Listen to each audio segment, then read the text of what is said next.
Salut tout le monde, aujourd'hui je vous parle d'un grand film de guerre, Das Boot, le bateau en français, film de Wolfgang Petersen qui est sorti en 1981.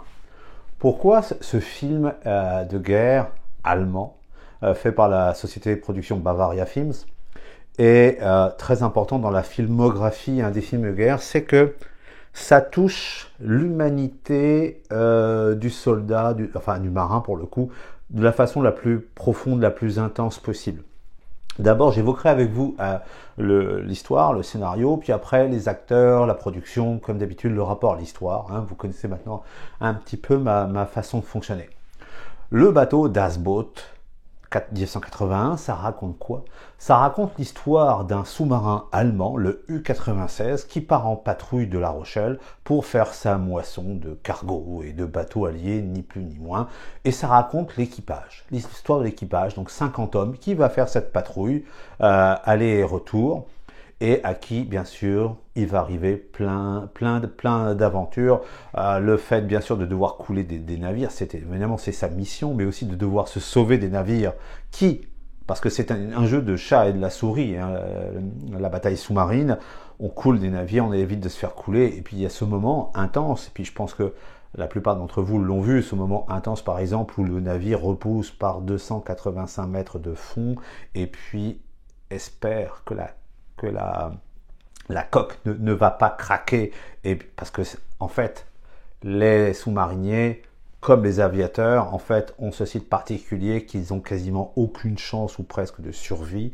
Les aviateurs un peu plus parce qu'on peut éventuellement sauter en parachute, mais en cas de coup au but c'est fini. Okay. Dans les deux cas.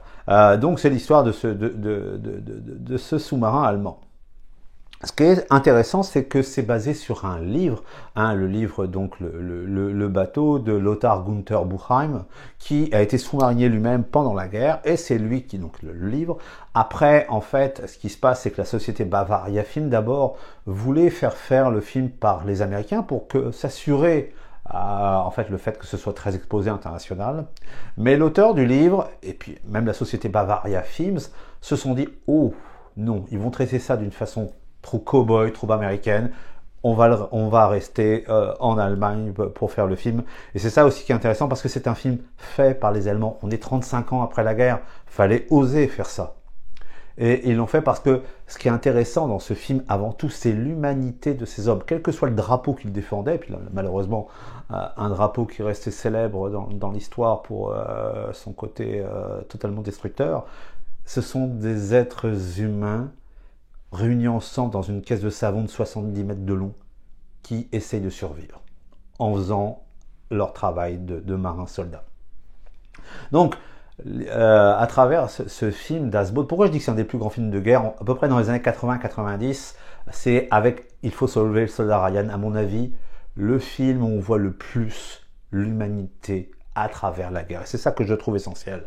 C'est pas un film que vous allez voir, c'est très intimiste parce qu'on est dans une caisse à savon la plupart du temps. C'est cette humanité des soldats qui essaient de survivre, en fait, et de ne pas se perdre.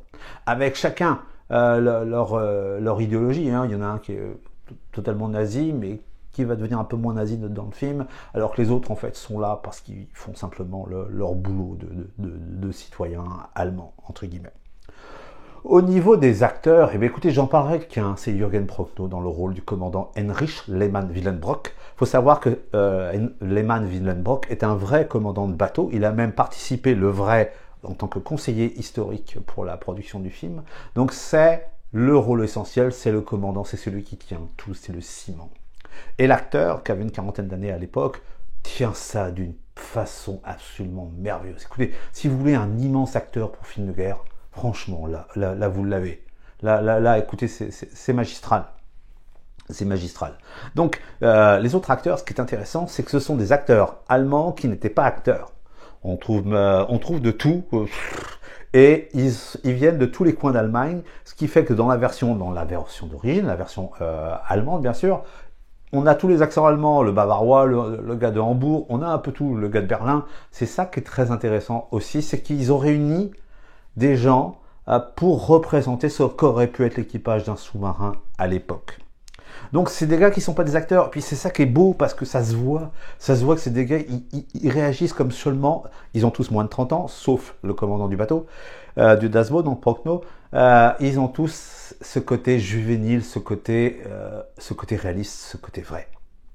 Si on parle de la production, 170 jours de tournage dans des conditions qu'on n'imagine plus aujourd'hui, à part si c'est James Cameron qui fait un film sous l'eau, c'est que, imaginez, 2 maquettes de 70 mètres, taille identique au sous-marin, plus une maquette de 11 mètres pour les scènes en mer.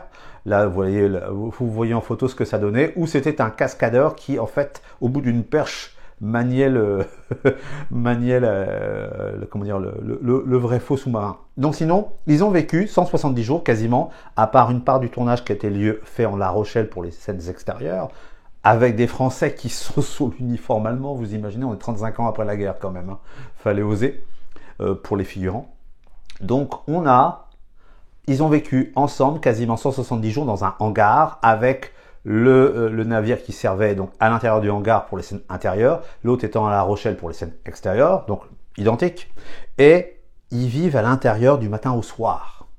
Ça pue un navire sous-marin, et ça pue tout autant, même si c'est dans un studio, ça pue le chou, ça pue l'odeur de crasse, l'odeur de gasoil, tout avait été pensé pour que ce soit le plus près possible de l'identique. Quand je dis à l'identique, ça veut dire que par exemple le sous-marin était posé sur des vérins hydrauliques, ce qui fait que quand il bouge avec les scènes de combat, quand les grenades sous-marines tombent pour essayer de faire exploser la coque, ce qui se passe, c'est que donc le sous-marin bouge beaucoup. Donc il y a certains acteurs qui sont sortis avec des bleus partout. Intéressant aussi, c'est que par exemple dans les scènes où le kiosque est envahi d'eau, eh bien c'était des centaines de Vous avez peur qu'ils se noyaient tellement ils avaient reçu de flotte. Donc la façon de la production design du combat en fait était le plus réaliste possible pour que ça puisse coller à l'époque. Et c'est ça qui est absolument merveilleux, c'est qu'aujourd'hui on mettrait du numérique partout. Là, c'est des maquettes et les gars vivent vraiment en autarcie volontairement. C'est fait comme ça. Et moi, ce qui me touche dans ce film qui a quand même fait 80 millions de dollars de recettes. Alors, il est sorti en plusieurs fois parce qu'il y a eu plusieurs versions. La première version 80, après aussi en série. Mais donc cinéma, à peu près 80 millions de dollars de recettes, comme d'ailleurs le film Le Nom de la Rose. Vous voyez quand même l'impact. D'ailleurs, le film a été mieux reçu dans tous les pays qu'en Allemagne. Même en France, il a été bien reçu, mais en Allemagne, beaucoup moins, parce que on l'accusait d'inciter à la guerre, ce qui n'était pas du tout l'idée, d'ailleurs, du réalisateur Wolfgang Petersen. Mais, encore une fois, ce qui est intéressant dans ce film, c'est l'humanité. C'est l'humanité de ces hommes qui ressort. Ces hommes qui veulent simplement essayer de survivre, de faire leur job, de sortir. Et puis, ce que j'adore, ce sont les deux moments, c'est les deux moments de chansons. Il y a un moment, donc Jürgen Prochnow, donc le commandant Lehmann Willenbrock, qui écoute en fait une chanteuse française des années 30. Je vous mets le passage à l'écran.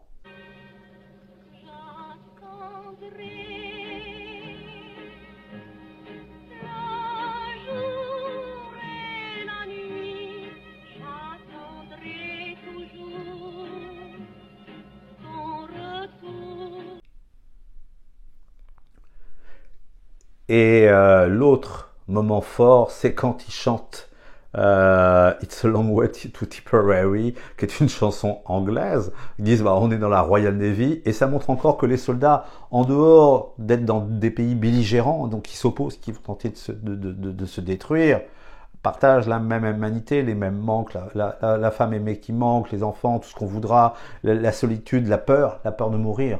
Et c'est ça qui est excellent dans ce film, c'est cette capacité pour un film de guerre, simplement pas à jouer les héros, les gros bras, mais à rendre cette peur humaine, cette faillibilité humaine alors qu'on est en situation de guerre. Donc là, je vous mets It's a Long Way to Tipperary parce que c'est un des moments les plus forts dans le film. It's a long way to Tipperary.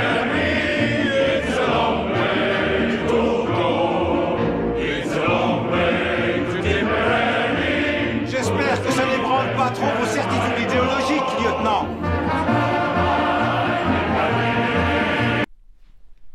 Et donc, pour moi, un des plus grands films de guerre, un des films les plus humains sur la guerre, et ouais, qui nous a été produit donc par l'Allemagne.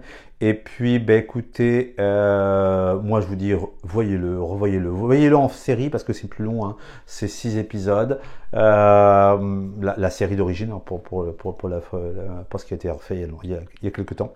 Et puis, ben écoutez, on se retrouve une prochaine fois. Donc, likez, partagez, abonnez-vous, blablabla. Ciao, bonsoir, bientôt.